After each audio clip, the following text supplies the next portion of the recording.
Hello, good morning. Today is Monday, and it's not my favorite day of the week. So I'm heading off to work. I'm trying this new thing where, um, as opposed to getting to work early, I'm gonna start going to work later in the evening. And so at the end of the day, I work 7 hours a day. I'm on call regardless, but I work technically 7 hours a day, and so I figured, you know, it doesn't make sense. Okay, so here's what happened. Because I'm working out of an office in Chelsea, parking really it sucks. It's horrible, and so if I have to park in a parking lot, it's very expensive. It's $35 for the day, flat. Doesn't matter if I'm there for 4 hours, if I'm there for 8 hours, if I'm there for 12. It's $35. So I realized I could come in later, avoid traffic, and make it just in time for alternate side parking where I can park on the street without any issues. I don't have to pay the meter. It's just in time for alternate side parking. And then on my way back home, there won't be any traffic to be home. So it will potentially take 20 to 30 minutes max to get home, which is usually around the time that I get home anyway when I take the subway. And so what happened was, or I guess the phrase is the straw that broke the camel's back. Anyway, you get what I'm trying to say. What happened was, I've been taking the subway when I have to work out of the office in Chelsea. And I have to take the 2 train. It's the closest one to my house that gets me directly to where I need to be. And I absolutely hate that damn train. It is just the most miserable, uncomfortable, nasty ride. Like, when I lived in Parkchester, before I moved to where I live now, I would take the 6 train, and the ride was much more pleasant. I can't even do, like, I can't. So basically what happened last Friday, I was on my way to work. It was early in the morning. It was like 6:30 in the morning when I was waiting for the train. The train took some time to come. So, okay, no problem.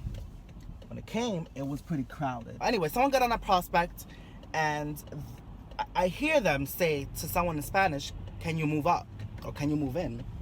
But it's not always very feasible or easy to just move in, especially when you don't really want to go. Like, there's a reason why no one's over there or near, or you know what I'm saying? Like, New Yorkers just don't stand, like, for me at least, a lot of the reason, like, for example, if there's space in a certain area and I decide not to stand in that area, it's because there's someone there that doesn't look mentally stable, or someone who I can smell and it's not a good scent. So I don't remember what it was this time, but the fact of the matter is that I was not gonna stand over there. So this man comes on the train. He asks the gentleman in Spanish to move. I don't know if he moved because my back was towards him, but I heard it. Do you know this man touched my back? And I mean, it was like, it wasn't a full, like, hand palm. It was like that. He's like, "Bro, can you move back? Or can you move in?" And I swear, I almost jumped out of my skin, because I'm like, first of all, you don't know me. You know, you don't touch people. And so my interpretation always is, if you, obviously you're not mentally stable, if you do that to a stranger who you don't know on the New York City subway, and mind you, we're in the Bronx, you know what I'm saying? So I'm like, I cannot fucking deal, excuse my language, I cannot deal. So I had said that Friday that I was not going to continue taking the subway, at least not to that office. Like if I have to take the subway to the office on the Lower East Side, which I never do, because I can drive down there and it's a smooth drive usually. Even with traffic, it'll probably be like 45 minutes to an hour. And I find parking right away. Like there's never an issue with parking. But to this office, absolutely not. I had a good weekend on Friday. Oh God. Yes, on Friday I hung out with some old friends. It was really nice. We went to a Japanese restaurant downtown. It was called, and I'm probably gonna butcher this name, but it was called Gayukaku. And so it was pretty cool. Like, it's not your typical hibachi Japanese restaurant. This restaurant, they sort of serve you the meat, the poultry, whatever it's gonna be, whether it's beef or pork or chicken. It's already seasoned and marinated. They give it to you and you sort of cook it on a grill that's in the center of the table. So it's not like your typical hibachi where someone, the chef will go ahead and cook the food in front of you. You have to cook the food yourself. So it was pretty cool. The food was pretty good. I had some noodles, which I didn't make. It was already pre-made. That was awesome. And the drinks were pretty good. It was like happy hour when we went, and it was like 9 o'clock at night, and it was still happy hour. So it was good. Then we went and hung out at a friend of mine's house, who actually just happened to move 1 block away from where my office is in the Lower East Side. So that was pretty cool to know that, potentially, if ever. Although actually, now that I think about it, she's probably gonna be working at the same hours that I am. But hey, you never know. Maybe she's on a day off, and I can just stop by for lunch or something, or we can go and grab lunch ourselves. A little bit about me and my dating situation.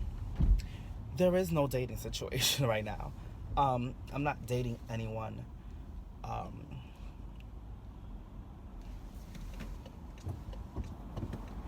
I'm not dating anyone. I'm sorry. I'm just past the Port Authority police on the highway, and I think there was like a homeless person literally on the highway. I don't know. Anyway, so I used to have Grindr and Jacked, 2 sort of gay dating apps, more like hooking up apps, but I was really using them more so for like dating, and it just really wasn't working. It just wasn't working. Even when I thought like, oh, we may have something here, nope, didn't work. I got rid of the 2 apps because it just wasn't the best. And then I had one last encounter that was semi weird. So basically what happened was I had before I even moved to where I moved, I lived in Parkchester, and there was a man who had been constantly reaching out to me, sending me messages, let's hang out. Basically, he wanted to hook up. But there was something off about the person. Now, I have a good eye to spot a fake, let me not say fake, but a picture on a profile that does not belong to the person. So the image in the profile looked a little grainy. So it looked like they had taken it off of, I could just tell by the quality. So that was strike number 1.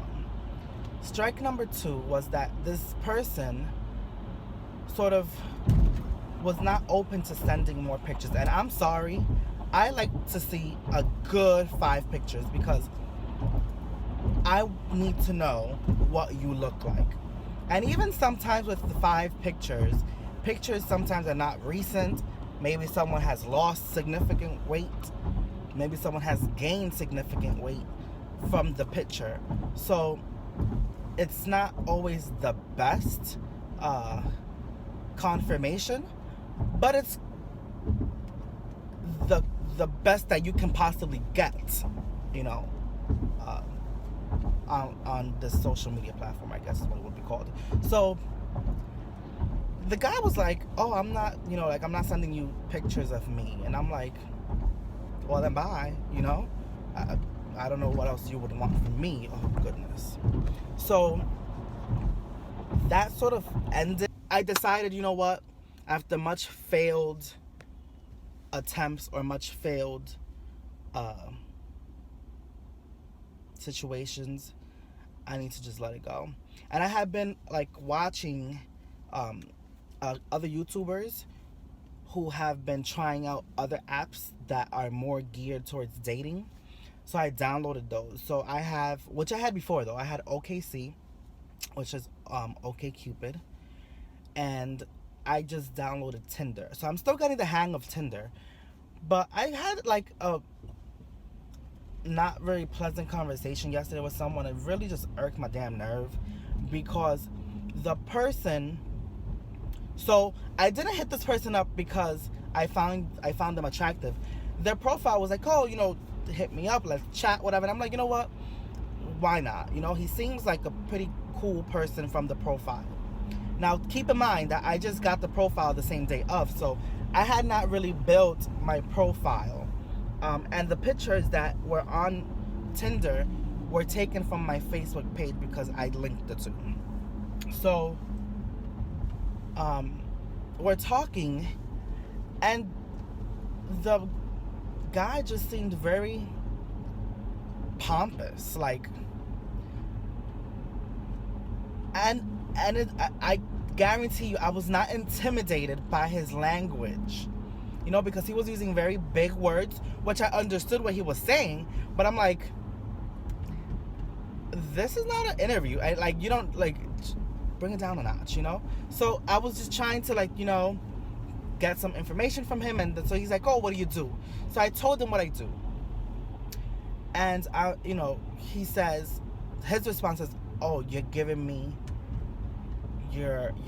resume. And I'm like, I'm not giving you resume because I haven't given you a history of my jobs. I just told you what I do now. But what he was referencing was the fact that my title is very long, and there is no way to shorten it. In order for you to fully understand what I do, I need to say all of that, and that's as short as it can get. So I told him, I said, oh, there's no getting around that, buddy. And so he's like, oh, yes, there is. And so I'm like, okay, you know what? Now I feel like you're giving me fever. And we've only been conversing for, what, 5 minutes? And I'm not even attracted to you like that. Like, I just wanted to chat. So I proceed to tell me, well then, since you know, please tell me. And he said something other, like, he said some extra stuff. Then he's like, oh, can you tell me a little about yourself? Because there's nothing for me to glean off of your blank profile. And so I was going to say, like, explain why my profile was blank. But then I said, you know what? This person seems a little too negative Nancy, a little too bitter for our first conversation that isn't even, at least on my end, a conversation where I'm physically attracted to you. So I ended the conversation. I was like, listen, at this point, I really don't want to continue conversing. And his response was like, oh no, can we start over? And I'm like, no. Like, how do you not read that you're coming off as rude? If you can't read that that's the reason why I want to end the conversation, then we really do need to end the conversation. Because I don't know you, and you don't know me. And you give me way too much fever for an initial conversation. So that was like that was my first conversation. Then there was another young man who I was physically attracted to. And he was like, can I have your number? After like 4 or 5 messages that were exchanged, nothing serious. I'm like, you know what, whatever. Because I am physically attracted to him, I don't mind giving him my number. So I gave it to him, and we sent maybe like 3 messages back and forth, and then the conversation just stopped. So I don't know what happened. Maybe I'll find out soon. I don't know. But that has been my experience so far with Tinder. And I don't know. Let's see how it goes. I think eventually I'm just going to have to sort of try to go the old-fashioned way and meet people in person. But it's just, I feel like this is easier. Actually, you know what? Maybe it's not so easy. Now that I'm thinking about it, maybe it's not so easy because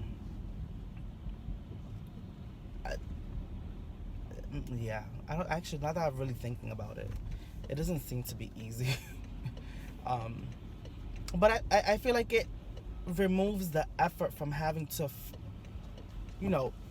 physically go somewhere and look for someone or try to connect with someone.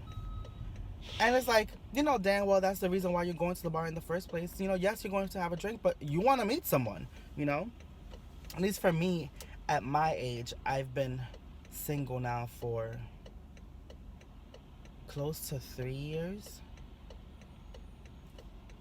Yeah. 2014. The end of 2014 was when I ended a long-term relationship with my ex. His name is John. And I've been single ever since. I've dated several people. One person who I can say I was falling for, but it didn't work out for other reasons. So yes, I'm on the market. I'm ready to mingle, but I ain't mingling much.